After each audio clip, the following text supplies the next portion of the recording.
Catar un vino, catar un aceite, catar cualquier producto es aplicar nuestros 5 sentidos al vino en este caso, ¿no? Bien, fundamentalmente vamos a incidir en la fase visual, en la fase olfativa y en la fase gustativa, y además por ese orden. Lógico, ¿no? Cuando alguien nos da un alimento por primera vez o algo que no hemos probado nunca, si nos entra por la vista, seguiremos, lo olemos y si al final nos gusta, llegaremos a tomárnoslo en boca, ¿no? La fase visual, que es muy importante, vamos a apreciar dos cosas. El aspecto del vino, si está limpio, turbio, o si fuera un cava, el tipo de burbuja, bien, y la intensidad del color que tiene el vino en concreto que vamos a catar. Hay unos parámetros preestablecidos, un vino blanco evidentemente tiene que tener colores blancos, no puede tener colores rosados ni nada de esto, ¿no? Y lo iremos explicando así conforme vayamos catando. En la fase olfativa vamos a medir también dos parámetros, ¿no? La intensidad, si el vino huele mucho o poco, bien, es importante que los vinos huelan mucho, que tengan intensidad alta, y a qué huelen, evidentemente los matices de los aromas. Tengan en cuenta que si normalmente los que nos dedicamos a esto, pues tenemos que ir educando nuestra nariz y tenemos que ir catando cosas naturales para que ese olor se nos quede impregnado en nuestra zona pituitaria, en nuestra memoria, para que relacionemos cuando catemos algo. Bien, si difícilmente hemos olido, por ejemplo, alguna vez el musgo, pues difícilmente vamos a poder apreciarlo, ¿no? Sí podemos decir que puede oler a hierba, ¿no? Pero, en fin, pero bueno, eso con la práctica yo les animo a que poco a poco vayan metiéndose en este mundo, ¿no? Y luego la fase gustativa, bien, vamos a apreciar el sabor del vino y sus aromas retronasales. Saben que nuestra boca está comunicada con la zona pituitaria de la nariz y también podemos oler por la boca. Muchas veces cuando estamos resfriados comentamos, es que no me sabe la comida, ¿no? No es que no me sepa, es que no me huele. Saber sí que nos sabe siempre, porque son 4 los sabores que tenemos y además identificados en una parte de la lengua en concreto, que es al principio de la lengua es el sabor dulce, al final de la lengua es el sabor amargo, en los laterales superiores de la lengua está el sabor ácido y el amargo que está, y el salado que está en los bordes, pero de la parte inferior, ¿no? Se tomaría ligeramente un poquito de vino, nos lo llevaríamos a la boca, lo moveríamos, no lo tragaríamos porque evidentemente tenemos que ver el paso como es del vino y en definitiva así es más o menos una cata, una metodología de cata, ¿no? Siempre en un vino se busca que sea un equilibrio, no me vale que un vino sea perfecto en la fase visual y luego sea un desastre en la fase gustativa o olfativa, ¿no? Hay que buscar, tengan en cuenta que son más de 500 y pico componentes naturales los que tiene el vino y lo acertado es que estén en equilibrio y que esté todo en una armonía completa para que, en fin, el producto sea agradable para el cliente, en definitiva, que vamos a catar. No sé si me he expresado oído muy rápido, si hay alguna duda como metodología de cata, y si no, pues empezamos. ¿Pueden servir el primer vino? Bueno, pues como comentaba antes, como no se vende cada vez menos los vinos generosos, bien, pues en Cooperativa La Unión se hizo un proyecto de investigación de I+D hace 21 o 22 años, creo que fue, y se empezaron a plantar variedades de uva no autóctonas, pero sí aprobadas por el Consejo Regulador, por la indicación geográfica Vino de la Tierra de Córdoba, ¿no? Se plantaron distintas variedades y se sometieron pues a controles de madurez, a controles de elaboración, a controles de cómo evolucionaba el vino en botella. Les pediría que el primer vino, si les queda algo, que lo guarden porque quiero que lo comparemos ahora después, ¿vale?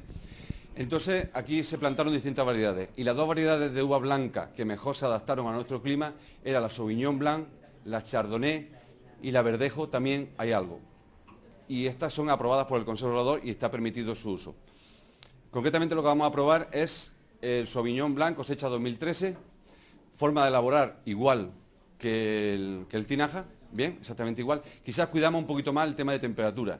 Aquí el 70 y tantos % de nuestra cosecha de vinos blancos jóvenes frutados la cogemos de madrugada. La cogemos en torno a las 2, 3, 4 de la madrugada y nos llega la uva muy temprano, sobre las 7, 8 de la mañana, ya está la uva en la bodega. ¿Por qué? Porque a esa hora, imagínense ustedes, en el mes de este año hemos empezado el 8 de agosto, otro año empezamos en finales de julio, pero bueno, en esa altura de año las temperaturas son muy altas. Pues entonces lo que hacemos es la cogemos muy pronto por la mañana para que esté fresca. Hacemos un ahorro energético para no tener que bajar la temperatura al mosto y aparte la calidad de la uva y en definitiva la calidad del vino, pues estamos ayudando un montón, porque cuanto más alta la temperatura, los aromas más se nos van. Los aromas son muy volátiles, como saben, y entonces se nos van, ¿vale? Bien, pues entonces el Sauvignon Blanc, les comento, su origen de la variedad de uva es francesa. Bien, yo no sé mucho francés, pero Sauvignon viene de dos palabras, sauvage, salvaje, y viñón, viña, salvaje. En definitiva, es una variedad de uva que se adapta muy bien a cualquier tipo de clima. De hecho, está ya prácticamente extendida por todo el mundo. Hay mucha en Australia, hay mucha en Sudáfrica, y depende del clima, la uva va a oler, el vino va a oler a una cosa o a otra, ¿no? Tiene muchas controversias. Pero lo que sí quiero es que aprecien la diferencia entre uno y otro. Bien, pues adelante, cogemos el vino, igual que el anterior. Se aprecia quizás un poquito más, bueno, está limpio, está cristalino, pero hay pequeños puntitos ahí, bien, es carbónico, que el carbónico es natural. Ustedes saben que la fermentación, el paso de azúcar al alcohol desprende carbónico y en el vino se queda inmerso mucho, ¿no? De hecho, si lo metiésemos en una botella y tapásemos, haríamos un cava, se nos quedaría dentro, ¿vale? Bien, pues el color, por favor. Es un pelín quizás más intenso que el anterior.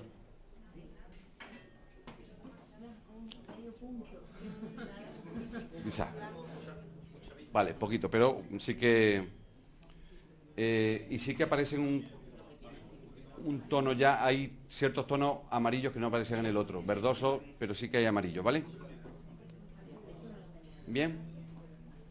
Vale. Venga, pues ahora sin mover la copa, vamos a acercarnos a la nariz, por favor. Más intenso que el anterior, ¿verdad? Coincidimos ahí. Mucho más intenso. Eso es muy positivo para el vino. ¿Por qué? Lo he comentado antes. Es una gran uva. De una gran uva sí que podemos hacer un gran vino. Bien, aquí en España los vinos blancos jóvenes mejores son los gallegos. Ahí tenemos la Treixadura, la Loureiro, la Caíño, una cantidad de variedades de uvas muy aromáticas. Bien, entonces de ahí, como he comentado, de una buena uva se puede hacer un gran vino. Bien. Entonces agítenlo, por favor.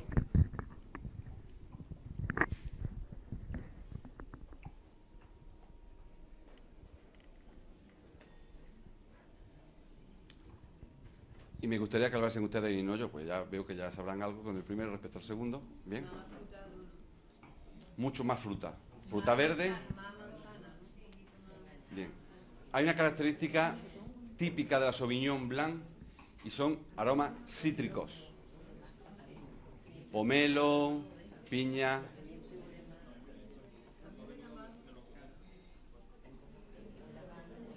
En zonas cálidas la Sauvignon Blanc va por ese tipo de aromas. En zonas más frías los aromas suelen ser más aromas herbáceos, aromas florales.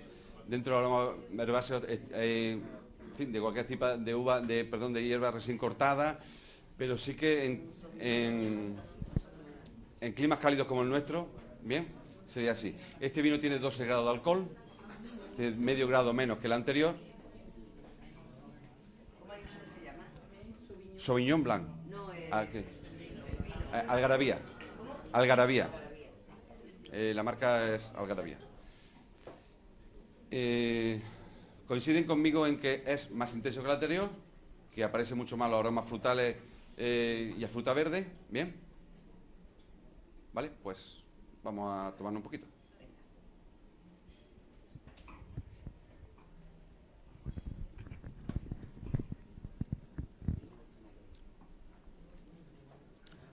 ¿Seco? ¿Seco? Sí. Seco, totalmente. Yo por analítica le puedo decir que es seco. Tiene en torno a 2,6, 2,8 gramos litro de azúcar. Los vinos siempre quedan, ya que ha salido el tema del azúcar, siempre queda un azúcar que le llaman azúcar residual. Azúcar ahí dentro pues tenemos la glucosa, fructosa y las moléculas de azúcar de cadenas mucho más largas son las que las levaduras no pueden fermentar, porque es difícil y entonces siempre se queda como residual. Pero en fin, estamos hablando de valores de en torno a 2, no llega a 3 gramos litro de azúcar, una cantidad prácticamente inseparable. Pero en la boca aparece como seco. sí aparece más ácido que el anterior. Bien, más fresco. Dicen que los Sauvignon Blanc son los vinos del verano, los vinos alegres, los vinos con una frescura muy acertada, que hacen de ellos que mariden pues con un cierto tipo, mucho más variedad de comida que con el anterior, por ejemplo. Esto con todo tipo de pescado, de marisco, de pasta, en fin, hay una variedad bastante importante de... ¿Cómo? Ah, perdón. Y sí que es mucho más intenso en la boca. Todavía nos sigue recordando el vino, no se nos va de la boca. Tenemos ese aroma que... ¿Bien? Ese es el porqué, porque se puede decir, oye, mira, una Sauvignon Blanc de Francia, ¿qué hace aquí en Córdoba, no? Pues simplemente lo que vamos buscando es un poco diversificar, que el agricultor pueda sacarle partida a su campo, bien, y si no lo puede hacer con la Pedro Ximénez, porque por desgracia cada vez hay menos, pues que lo haga con otro tipo de variedades, ¿no? Hay muchos agricultores que se resignan a cambiar el cultivo, porque tradicionalmente en las familias pues han sido la uva, ¿no? Y la verdad que estamos sometidos muchas veces al tema del precio de la oferta a la demanda, y hay veces que la uva no vale tanto como se debería de valer, pero en fin, porque tenemos un tiempo muy malo, que es el tiempo donde más tormenta suele haber, en tiempo de vendimia. Este año tengo que decirles que en torno a un 15 o un 20% ha habido de uva podrida, porque ha habido tormenta en esa fecha. La uva está muy sensible, en la piel muy finita, y con nada que llueve, pues cualquier botritis, cualquier ataque de hongos o de bacterias, pues la verdad que estropea la uva, ¿no? Entonces, en definitiva, vamos buscando diversificar un poquito y que haya un poco más de tipo de vino, ¿no? Es, junto con la Chardonnay, las dos variedades más de moda que hay ahora mismo a nivel mundial desde el punto de vista enológico. Porque aunque no lo piensen, los vinos también van sometidos a tendencia. Parece una tontería decirlo, pero sí que es. Lo mismo que el etiquetado, lo mismo que todo lo que va relacionado. Pero el olor y el sabor del vino está marcado por tendencia, ¿no? Hasta tal punto, imagínense, curiosamente los tintos que se están elaborando ahora, se está buscando un poco, puede que suene a disparate lo que voy a decir, pero para que les guste a lo que llaman la generación Coca-Cola. La generación Coca-Cola son los que ahora están empezando a beber vino, se han educado y todo lo han comido con Coca-Cola. O refresco de cola, tampoco quiero... Bien, y entonces los tintos no es que se estén elaborando ahora con olor o con sabor, con color y a Coca-Cola, no. Pero sí que la sensación que el cliente cuando lo tome le recuerde algo. No son dulces los tintos, pero sí que la sensación es un poco agradable. Antes los tintos eran tintos con muchísimo cuerpo, con polifenoles muy altos, muy astringentes, en definitiva, como tienen que ser para maridar bien con las proteínas de la carne, pero estamos tendiendo a ir ahí, porque son esa generación las que está empezando y es complicado. La mayoría de la gente que está educada a comer con Coca-Cola le cuesta trabajo comer con vino, en definitiva. Pueden servir el siguiente. Hay picos de pan, no lo he comentado antes, y agua, para que de vino a vino nos podamos quitar el sabor de lo que hemos tomado. Bien. Bueno, mientras que acaban de servir el rosado, varios comentarios sobre la elaboración. Este tipo de vino, y la uva en definitiva tinta, también formó parte del proyecto de I+D que Cooperativa de la Unión hizo hace 20 y tantos años, y el rosado, pues hay una diferencia de elaboración respecto al blanco. No sé si alguna vez han parado a pelar una uva. Todas las uvas son blancas por dentro, aunque sean tinta, ¿vale? ¿Qué nos da el color a un vino tinto o a un vino rosado? La piel. ¿Qué hacemos? Antes, en la fase de estrujado de los vinos blancos, se estruja todo, ¿vale? Y se separa líquido de sólido.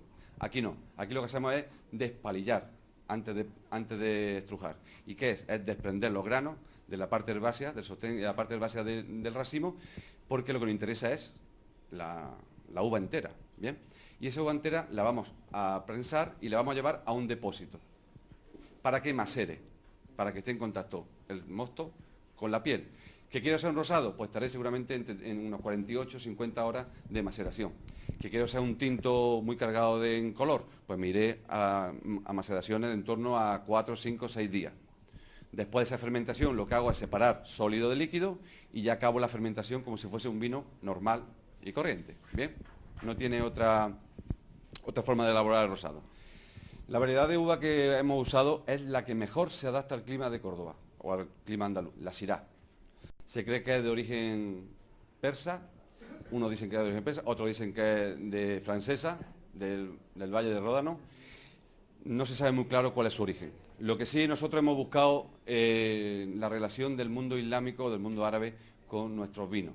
Cierto es que hay más, se cree que es más de origen persa que francés, pero bueno, sobre todo es la que mejor se adapta. Y hay un dicho entre los viticultores y los enólogos, que es que la Cabernet Sauvignon, perdón, la variedad de uva tinta Cabernet Sauvignon es más al vinificador y la Syrah más al viticultor. ¿Qué quiere decir esto? Que la Cabernet Sauvignon es una uva mucho mejor, da vinos mucho más resultados, y sin embargo la Syrah da muy buenos resultados al viticultor, al que la cultiva, porque tiene unas producciones bastante altas, son resistentes a muchas cosas, a la calor, al frío, a muchísimas cosas. Entonces, pues, la verdad es que es la que mejor se adaptó. Hoy en día nosotros, Cooperativa de la Unión, el 70 y tantos % de lo que elabora es Syrah. También elaboramos Cabernet Sauvignon, Merlot, Tempranillo, pero es la que más se elabora. Bien. Vale, pues poco más del rosado. Pues que lo cogemos, bien. Y el vino sigue estando limpio, ¿verdad? Brillante. Bien, es una característica que debe ser normal así en un vino tanto blanco o rosado, pero en fin, efectivamente. Vamos a ver los colores, por favor, sobre fondo. Tiene un color precioso, no sé si... ¿Vale? Pero tiene unos matices que me gustaría que me dijesen ese matiz de color, ¿qué color es?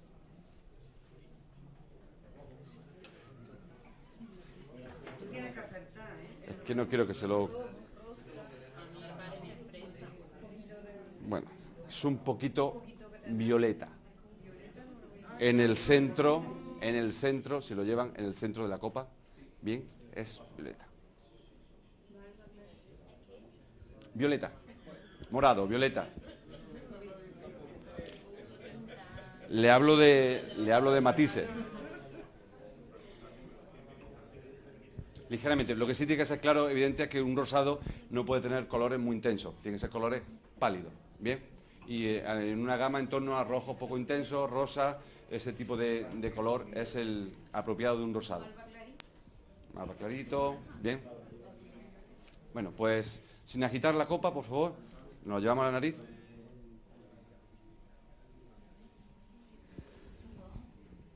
Intensidad, ¿alta o baja?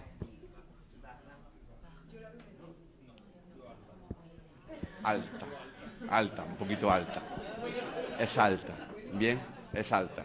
Una intensidad alta.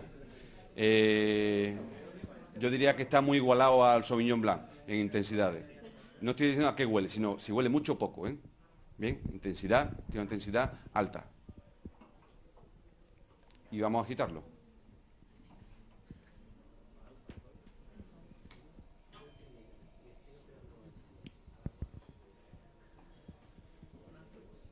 Fruta no madura, ¿vale? La Syrah tiene una característica que distingue de otras variedades muy importante, y es que aparte de los aromas frutales, aquí sobre todo nos encontramos frutas de bosque, grosella, ese tipo de frutas así, bien, fruta roja, bien.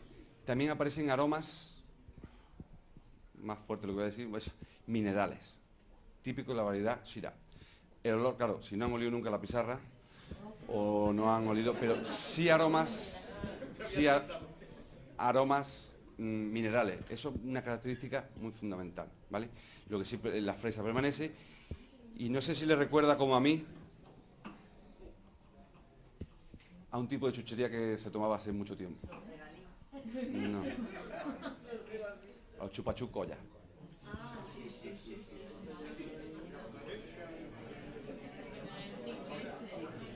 Bien, haga un pequeño esfuerzo, cierren los ojos y recuerden la infancia y el aroma al típico chupachú colla de fresa es franco. Cierto es que el aroma es aroma fresa, aroma fruta roja, eso sí que está claro, ¿no? Bien. los chicles Basoca, en fin, bueno, ahí ya. Venga, pues vamos llevando un poquito el vino a la boca, por favor.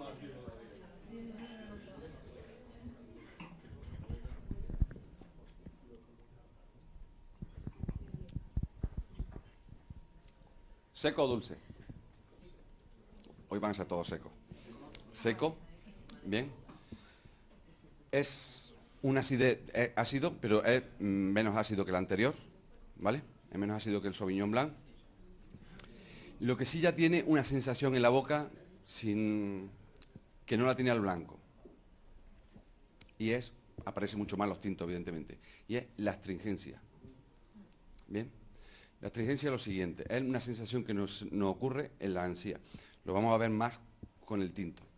De hecho, algunos catadores miden la astringencia, perdón por lo que voy a decir, escupiendo y viendo los coágulos que se forman, porque las proteínas, nuestra saliva, las proteínas que tiene, coagula con los taninos. Y entonces hay catadores que escupen, ¿bien? Y que miden la cantidad de coágulos que tiene. Eso sobre todo en los tintos, que es donde más, y esta sensación va a tener. Pero ligeramente es astringente. Esa sensación antes no la teníamos en el blanco. Si pueden repetir, si quieren, llévense beban un poquito del Sauvignon Blanc y vuelvan otra vez al rosado. Sauvignon Blanc el segundo. Y verán cómo esa sensación que les digo de astringencia que ocurre en nuestra ansía, ¿vale? Que es donde más se distingue. Es una sensación nueva. Evidentemente en un rosado tiene que ser muy suave, ¿vale?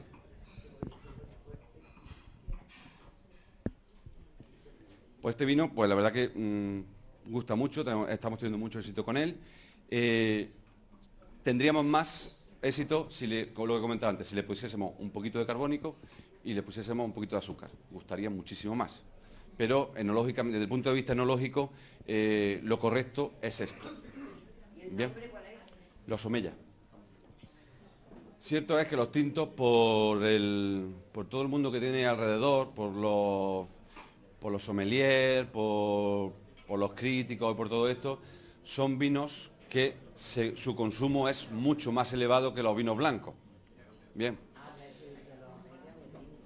Maridan muy bien con muchísimo tipo de comida.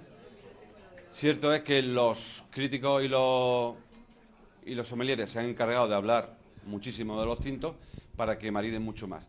Pero, en definitiva, es un producto que lo vimos muy acertado en sacarlo, un producto que, desde el punto de vista de la salud, es más beneficioso para la salud que el blanco, también tengo que decirlo. ¿Por qué? Porque la mayoría de las cualidades beneficiosas de la fruta, la uva fruta, está siempre en la piel. ¿Bien? La manzana tiene muchas cualidades. La piel siempre lo tiene todo lo que es beneficioso. Entonces el tinto, como es el que más tiempo están en contacto el mosto con el vino, con la piel, entonces pues tiene cualidades muchísimo más beneficiosas. Hasta tal punto de que hace ya muchos años se dieron cuenta de que por qué la población francesa y la población americana, que tenían la misma ingesta de comida y de grasa, de carne, había mucho más enfermedades cardiovasculares en Estados Unidos que en Francia. Y los médicos llegaron a la conclusión que era por la ingesta de vino. Los vinos tienen una cantidad de antioxidantes, una cantidad de características que nos ayudan a que nuestros niveles tanto de colesterol como de grasa y de todo este tipo de sustancias que son más bien un poco malas para nuestra salud, aunque esté muy buena de sabor, pero sí que era por consecuencia del tinto. Tanto que médicos como el doctor Concha, de aquí de Córdoba, de cardiología, han escrito libros dependiendo de nuestro hígado, porque hay personas que tienen un hígado que no toleran el alcohol y hay personas que tienen un hígado que toleran muchísimo el alcohol. Entonces sí que recomiendan en torno a 300 centímetros cúbicos de vino al día. Eso prácticamente puede ser un par de copas comiendo a mediodía, un par de copas comiendo por la noche. Es muy bueno tomarlo. Y además siempre piensen que lo hagan comiendo. Y explico por qué comiendo. Porque cuando las válvulas que tenemos en el estómago detectan alimentos, cierran y se procede a lo que es la digestión lenta, tranquila y pasa todo tranquilamente a las vellosidades intestinales. Si bebemos en ayunas sin alimento, el estómago no detecta alimento, el vino pasa rápido al intestino delgado, vellosidades y pasa muy rápido a afectarnos, ¿no? A quien le puede afectar, claro.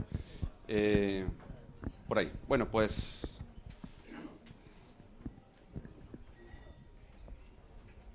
cuanto más color tenga un vino, más difícil es ver si está limpio o no. Pero se aprecia la limpidez. ¿Sí? ¿Bien? Vino limpio. Si giramos sobre el papel blanco,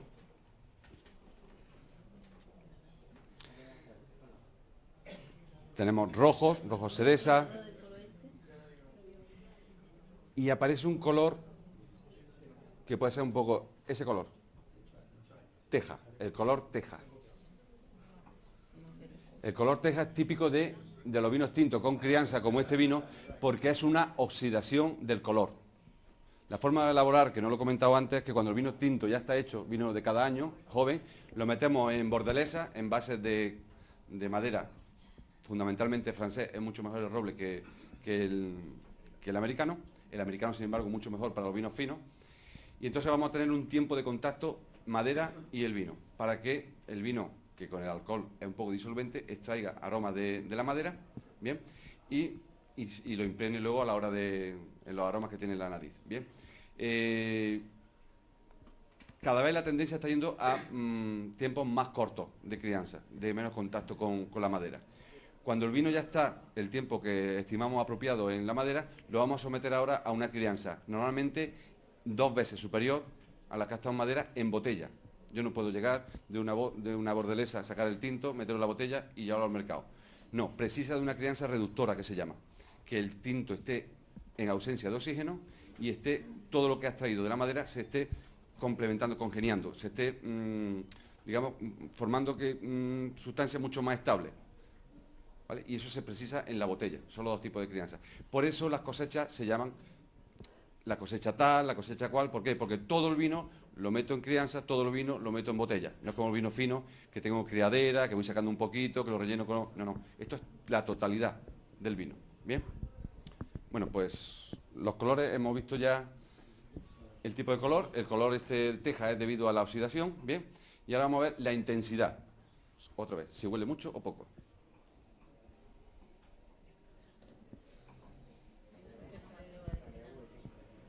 Intensidad alta, ¿no? No tan alta como el rosado y el blanco, pero tiene una intensidad alta, media alta, podríamos decir, ¿bien? Bien. Venga, pues vamos a girar un poco el vino y vamos a buscar ya matices. Y por favor me gustaría que participaran un poquito.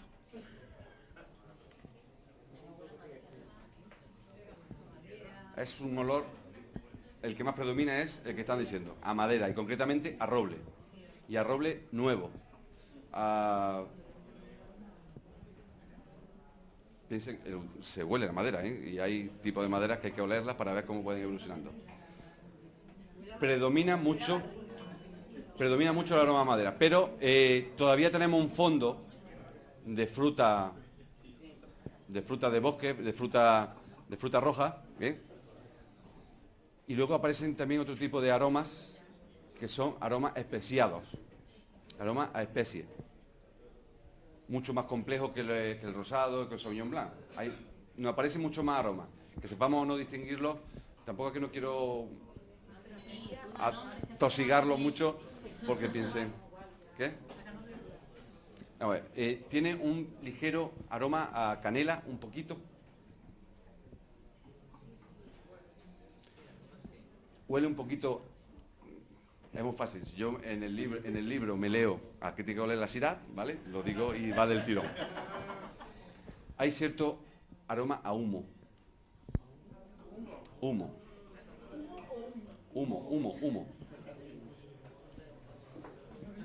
Pero lo que sí quiero que coincidan conmigo es que es mucho más complejo el aroma que los anteriores. Bien, que aunque predomine la madera, tenemos un fondo ahí de fruta, bien, Syrah, 100% Syrah, igual. Llévenselo a la boca, por favor.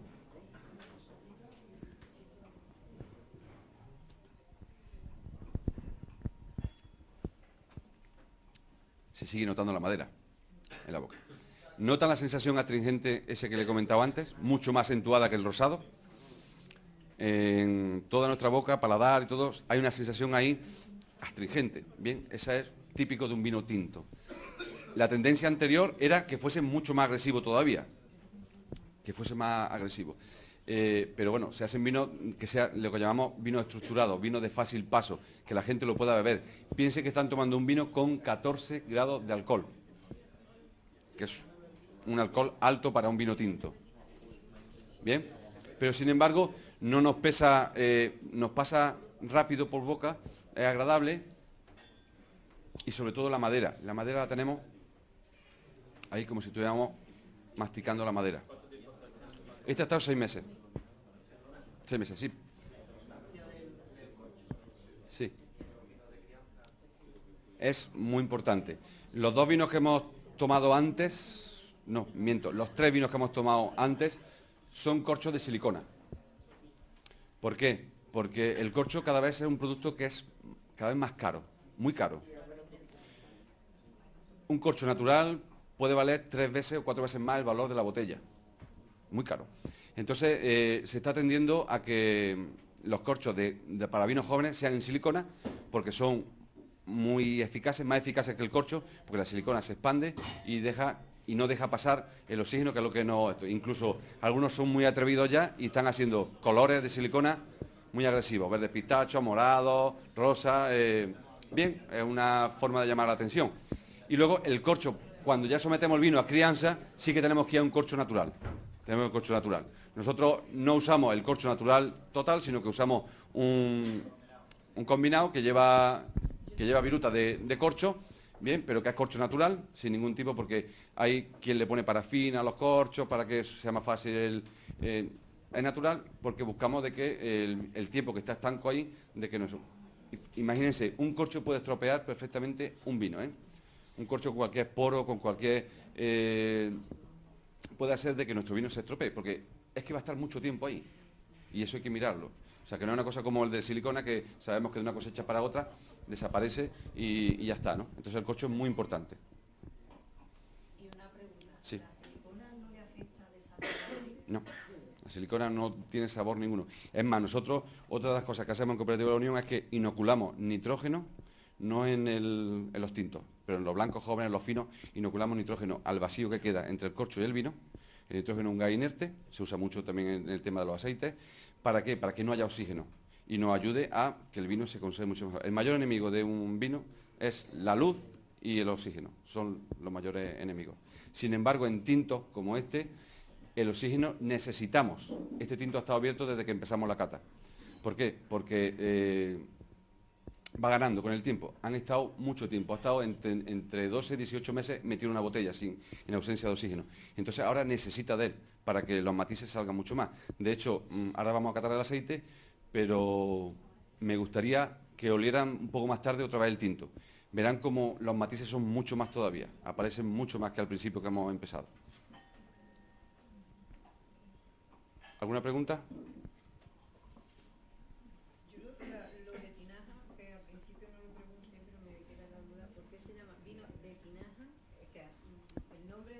¿O porque se crían en una tinaja? No, porque se ha buscado un poco es un nombre de tradición. Hoy en día se fermenta ya solamente en depósitos de acero inoxidable, con camisas para refrigerar, para que la temperatura sea... Antiguamente se fermentaba en un cono, en una tinaja de barro.